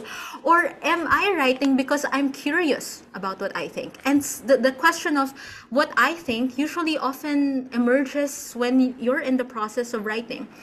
And I think that's another mindset that we need to engage, that so much of writing now, especially with the use of content, mga ganyan, is so much of it is production geared. Like, I'm doing this because I need to do it for my job. I'm doing this because I need to make money from it, and so on. And of course we need to make money and so on. But when we're engaging in higher critical level kinds of reading and writing, we're not just doing it to accomplish a particular task. We are doing it because it means something to us, I would like to think. And for many of our students in the DECL, those of our students who take comparative literature and creative writing, I think that's also what writing means to them. They think stories matter. They think learning how to tell a good story matters. They think that being able to articulate their thoughts clearly and to say something meaningful and valuable, that's important. So we can choose to focus on that part of writing rather than on the part that, oh, we need to punish everyone who uses AI in their work. So it's for me also a matter of shifting the terms of the conversation. Someone also asked, Dr. Reynaldo mentioned earlier that she allows students to use AI with guidelines and regulations. How has that affected students' learning? Have there been any significant changes? I haven't received any of their final papers yet because I required the transparency declaration for their final papers. For the small essays, parang they don't need to do it. But well, the thing with that is that if they were going to use AI in their work, it adds another level of work for them, because if they don't use AI, then they just tick the box that says I did not use AI and then submit their essay. But if they use AI, they have to give a methodological accounting of how exactly they used AI in their workflow, because the purpose of that is to ensure that they took the necessary precautions to ensure the integrity of the information that they present. So if I were a student, magsusulat na ako ng paper, magsusulat pa ako ng methodological account, extra trabaho pa yan for me. So if I were the student, I would just not use AI. Or personally, that's what I would do. Now, if I were a student who struggles more with grammar, like I know I have really good ideas, but I just struggle to express them in grammatically perfect sentences, then I would just use AI to check my grammar and then put that in the forum that I used AI to check my grammar. Tapos siya. So they just need to give an accounting of how AI help them in their workflow. Personally, I wouldn't use it kasi, like the example I shared earlier, I asked it to generate a references list. Now, if I already know that it is liable to provide hallucinations, like fabrications of sources, it's extra work for me to check every source that it gives me. I could just do it myself, go to Google Scholar, put my query, and then get sources that are fairly credible. So why would I use AI for that when there are easier ways to go about what I wanted to do? So yun din. Okay, we have another attendee who is now curious about your thoughts on the use and even encouragement of ChatGPT in the content writing industry. For context, many literature and English language students do end up in this field, and I am mostly concerned about what it poses in terms of the future of creative writing and the Philippine literary landscape in the future, especially with the increasing commercialization of our field.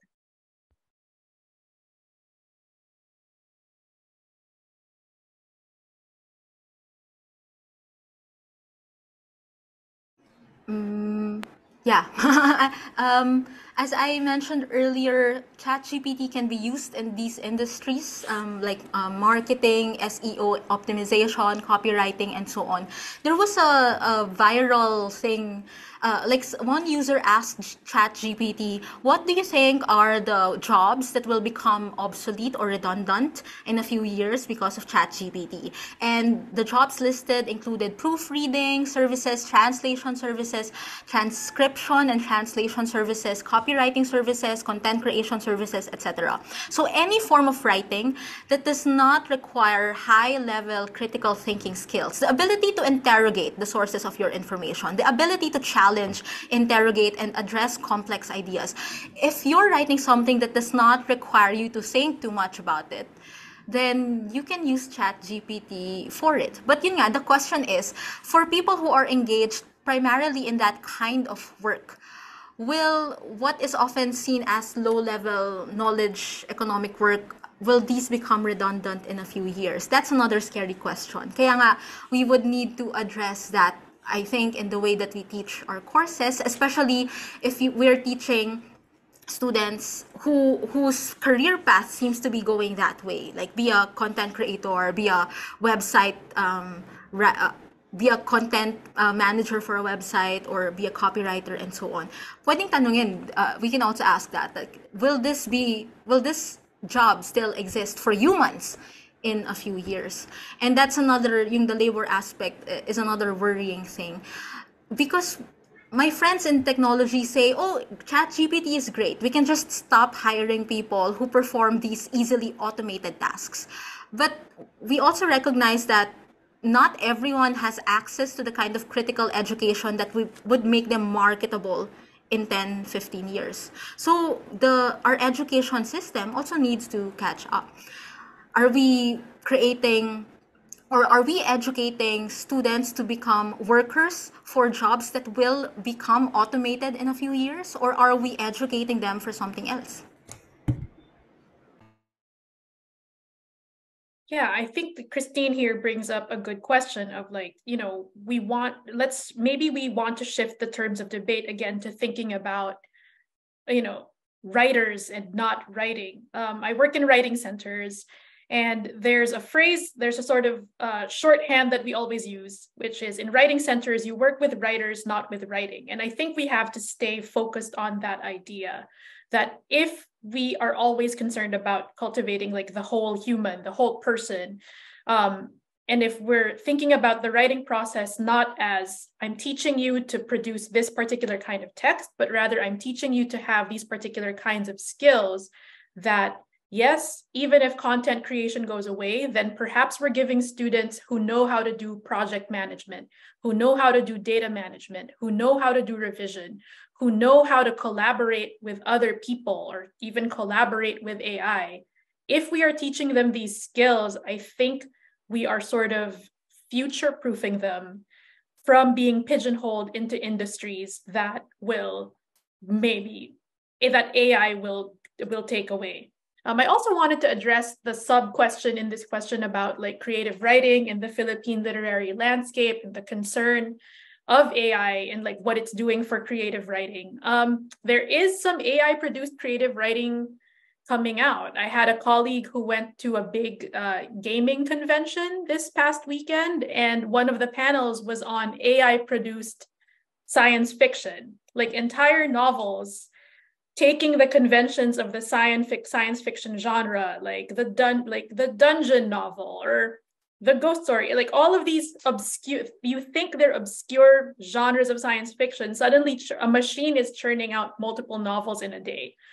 And I think that that's definitely concerning, Because if you think about creative writing and literature as an industry, an industry that we hope puts money in people's pockets, and sadly in the Philippines, it's not always that. What you're doing when you patronize AI-produced art, AI-produced literature, is you're not enriching a person, you're not benefiting a person, you're probably benefiting a corporation or an algorithm. And so I think that if you are truly upset about AI and creative writing in the Philippine literary landscape, maybe what this means is you think about the means of production of creative writing and you start patronizing our local writers. Maybe you buy their books, you buy their zines, maybe you go to their events, rather than just thinking of yourself, as a mindless consumer of like, not just what I enjoy, but do I feel like the way that this writing or this art or this media was produced was ethical? I also kind of want to add to what Florian said, because I suddenly remembered 1984 by George Orwell. But I was supposed to talk about this later. So when we think of Orwell's 1984, we think of Big Brother, totalitarian government, and so on. But what struck me the most when I read 1984 is the Ministry of Truth, where the protagonist works, and the protagonist has a girlfriend who also works in the same ministry, and she works particularly in the novel writing department. And in that department doesn't hire propagandists. That department doesn't hire writers or music composers or artists. They have machines to do all of the cultural production for them. So the personnel in that department just man the machines and then feed prompts into the machines, and then the machine generates all of the cultural content. And the cultural content generated doesn't have to be very complex, like your usual typical pop song all about love and unrequited emotions and so on. Basta lang maganda siya tingnan, maganda siya pakinggan, masaya siyang i-engage, ganyan. And the point in that story is that we produce culture, we produce stories, novels, music, not to make people think about their conditions, not to make people challenge their reality, but simply to distract them enough so that they don't revolt against the powers that be. So that's another thing that we can discuss in our classes. How do we conceptualize creativity and the purpose for creativity and the mechanisms for creativity in this new context? I don't have the answers to that, but I think that's an interesting point of discussion. With AI generators all around us, how then do we conceptualize creativity? What then is the purpose of our creative labor? How then do we make sure that we keep people awake with what we do? Or maybe do you have other purposes for doing what you do? Pwedeng pag-usapan yan.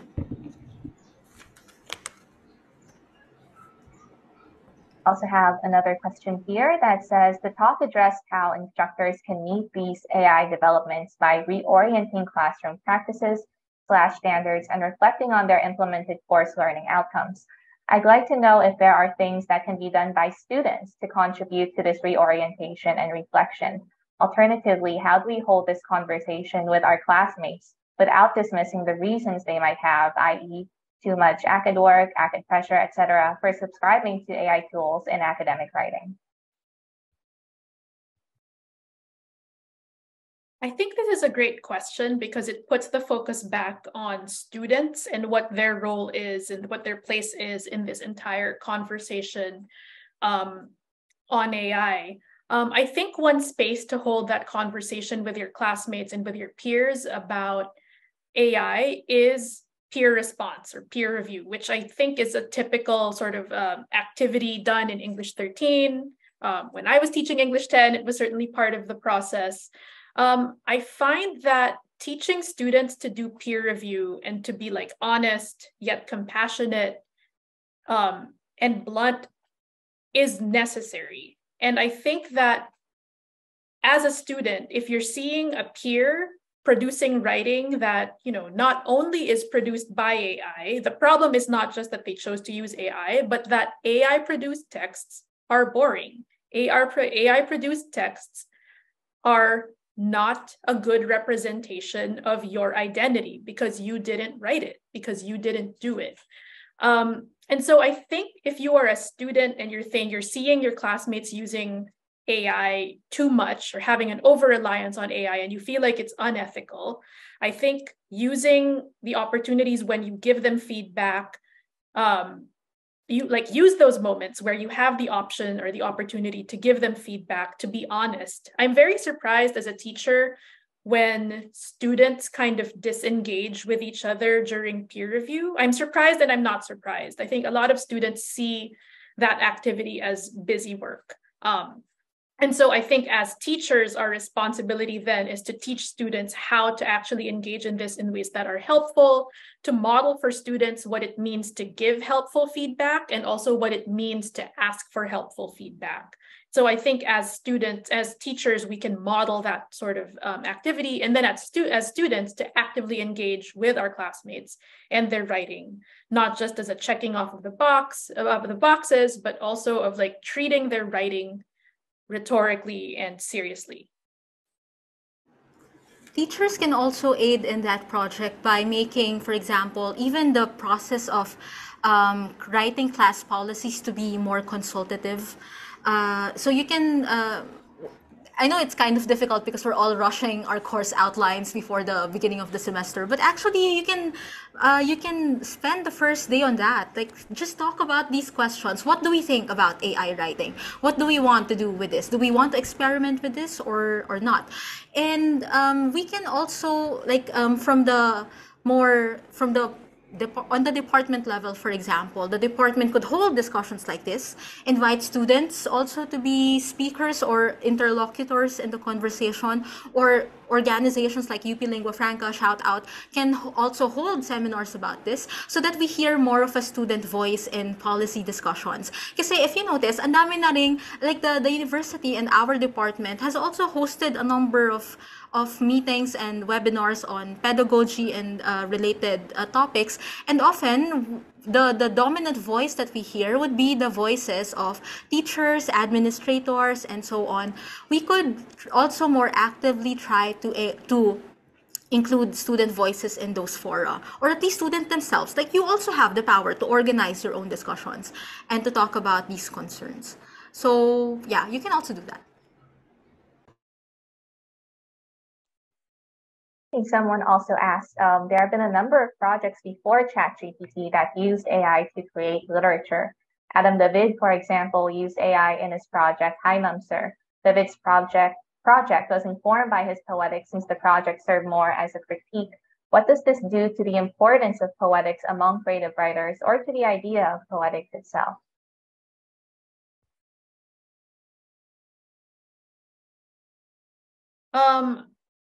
I think this is a good question.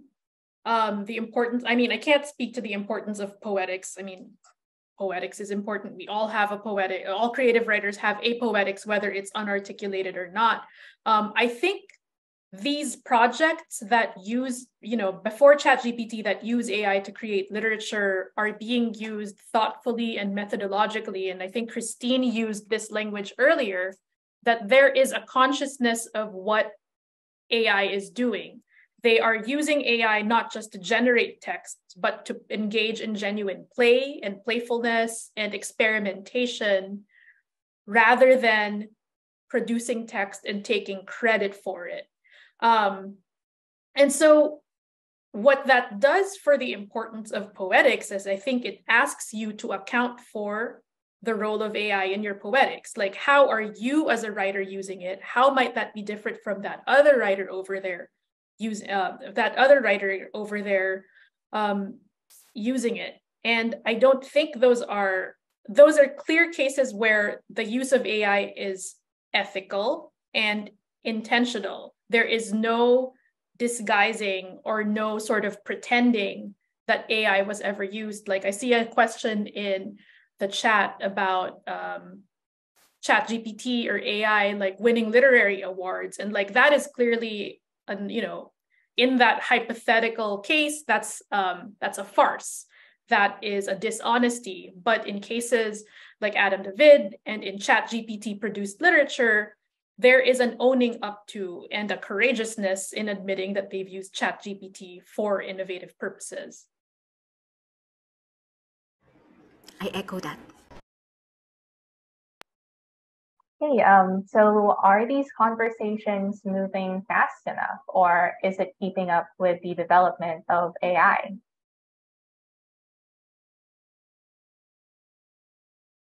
I don't know if there's a fast enough. Academia is both slow and fast. Like there is constant pressure on academics to be relevant and publish and get it in before a certain time frame. And I think I actually am an advocate for being a slow professor, to actually be able to like take in these conversations and see what's happening and observe what's happening and then respond, rather than feeling like we need to jump in immediately and panic and start putting in academic or theoretical responses to AI right away. Because I think that the faster we feel like we have to respond, the poorer the responses will actually be. So I don't know if we are moving fast enough, but I think that I think that academics and teachers should move deliberately and, recognize that this is a longer conversation. This is going to be a long conversation. This is going to shape writing for the next few years. And so we are going to have to keep listening to this rather than just feeling like we respond once, we've been to one webinar, or we change one assignment and we fixed everything. It's going to keep changing and evolving.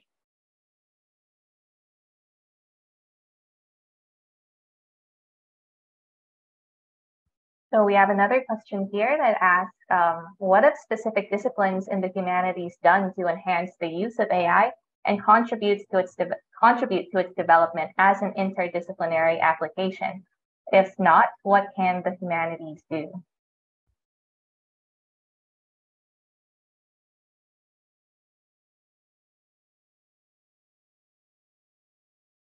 Again, I think that is a super broad question. I guess we can talk about like what can the humanities do to enhance the use of AI. I think what we're doing right now, we're interrogating what is ethical use. We're constantly asking questions about how does AI change notions of authorship? How does AI change notions of what is good writing? I don't know that the humanities, because we're not all computer scientists. We don't all know how to code, and we can't put that pressure on ourselves to know that. But I think we can continually ask questions about how this is going to change the human experience.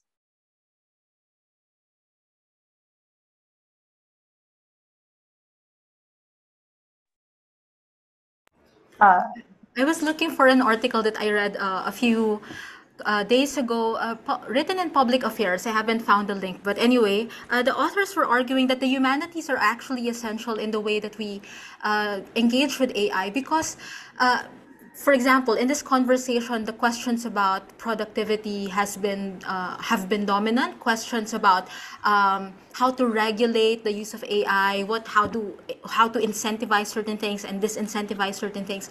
That has been the dominant frame in which AI has been discussed. But the humanities can also ask other questions like, what does it mean for us to outsource so much of our intellectual labor to machines who are maintained and created by large entities, large corporations whose concerns may not be congruent with ours, whose interests, for example, that of profit, may not be congruent to a lot of people? What will happen if a lot of people become rendered redundant or obsolete because of the mainstreaming of AI?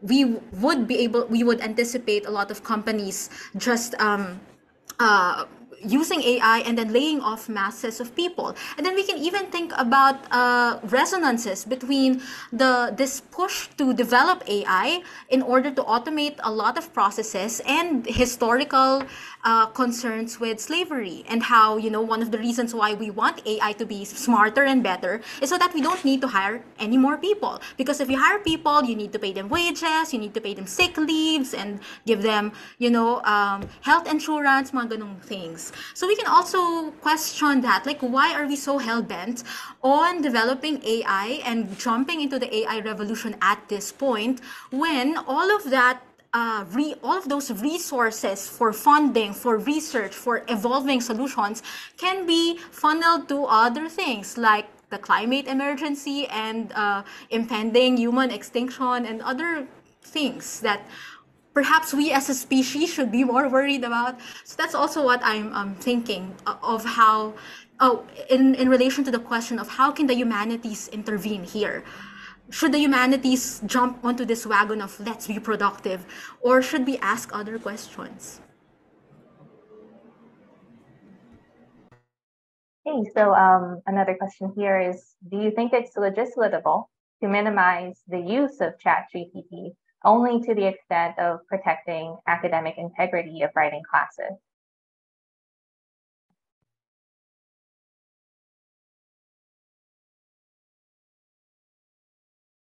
Yeah, I don't know. As I mentioned earlier, we've tried to regulate big entities like Facebook so that Facebook doesn't spread disinformation or fuel hate crimes or encourage polarization in society through the creation of echo chambers and so on. And we can again ask how successful have we been in trying to regulate these things? And I think one interesting reading in relation to this question is Shoshana Zuboff's The Age of Surveillance Capitalism. And one of her points is that tech companies have become so big that it becomes more and more difficult to make them accountable for the collateral damage that they cause to society because they've become so big, so powerful. And maybe we can ask similar questions to the AI in relation to the AI revolution. Like, if we're thinking of legislability, like, can we legislate this or that? I mean, technically we can because we're supposedly a democracy, but do we actually have the power to make our legislators do that? Especially with regard to more intellectual treaties governing information governance, for example. Do we have power actually to do that?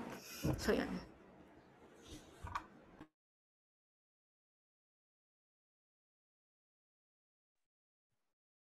Okay, so we'll probably just have a couple more questions since we're almost at the end of the time we have for the webinar. So someone here is asking, how can we impart on our students the value of process rather than product if our curriculum standards and societal standards here in the Philippines put more premium on academic achievements rather than the academic journey? I think that as a teacher, I think it's really easy to get caught up in this wave of hopelessness, hopelessness in like the labor situation that you find yourself in the sorts of like what COVID did to learning and what COVID did to students. It's really easy to fall into despair, right? I prefer as a teacher to think about, okay, all of this stuff happened again, but what can I do? What do I have control over? What do I control in my classroom space and in my students' learning experience that it's not going to transform what this person is asking about, the sort of valorization of academic achievement and titles and credentials in Philippine society. It's not going to change. I am not, as a teacher, going to change any of that single-handedly overnight with like my course or one semester of teaching. But then I prefer to think of teaching and how I encounter students as a sort of small interruption of problematic discourses. If I treat my students with compassion, if I treat my students with empathy, that is a moment for them that I hope that they will remember, and that I hope that they will, if I can have a moment with them of like, say, critique, that is not, I can't declare that that's going to fix everything, but it does offer a possibility that the student can sort of start to push against this idea of product over process. And so I recognize the tension between like what an individual teacher can do and like the larger systemic things that we are up against, but you can't let it get you down. And you can't let yourself just replicate what you fully know is problematic. I really appreciate this question because it brings to the fore the idea that the ideas that we have about AI and the struggles that we are concerned with right now do not occur in a vacuum. Like the way that we teach our courses, the way that we incentivize grades and titles and so on, this does not occur in a vacuum. And it's part of the broader way in which our societies have been organized around profit and building your social capital and your cultural capital and your capital basically. So I echo what Florian said about treating the classroom as a space where you can disrupt these dominant narratives about what a good life is supposed to be and how we're supposed to act in society. And that brings me back to the earlier question about what the humanities are for. When I discuss English 13, writing as thinking to students, we begin with discussions of what the university is for and the politics that influence university policies. And we always ask, okay, on the one hand, we're in university because we need a degree so we can have a nice job and make a living. But on the other hand, what else is university for? What else is UP for? What else is liberal education for? And I think we need to remember that liberal education is about freedom. It's about educating yourself in such a way that you emancipate yourself from the shackles of oppressive traditions, of inherited ideologies that do not serve you, and so on. So if we and then we can also ask, what is freedom for? What do we want sovereignty for? It's to decide what sort of outcomes or what sort of society we want to have in the end. So I think that's something that we try to cultivate, at least in an institution like UP. But we also recognize that in a broader sense, that's not the sort of education that most of us encounter even in college, because of the way that economies are structured and the way that often being critical, if you're working in certain what is often termed low skill but not really low skill jobs, being critical is not often what employers want, and that is also reflected in our educational institutions. So the question of if it's meant, the question about the purpose of AI and how we can regulate it, I think it's important to relate it back to broader structures in society that also influence not only our conversations about AI, but also what we value in our educational institutions and assignments and assessments. Okay, great. So we have our last question for today. In your own opinion, was there any solid reason for AI and ChatGPT to exist in the first place? If it's meant to assist in the production of text, does this mean human beings in general are unable to write sound, if not basic text? Do you think, in a way, this points to a failure of education to make better writers out of students or thinking human beings? I don't think that any of my students write any worse than ChatGPT. I think they are all better writers than ChatGPT. So I really think that most people who use ChatGPT, it's for expedient purposes. Like they need, like what I did. Like I need to rush an email. I am busy with other stuff. I'm gonna use ChatGPT to write an email. But in most instances, I would think that our students are much smarter than ChatGPT. Yeah, and to add to that, I don't know what the solid reason for AI and ChatGPT existing was in the first place. It was truly an experiment, or like truly an effort to iterate on past technologies. But I also want to, raise questions about the premise of human beings in general being unable to write sound texts, or a failure of education to make better writers out of students. These fears of education failing writers, of students being bad writers, in the Philippines also, of Filipino students not being able to acquire English.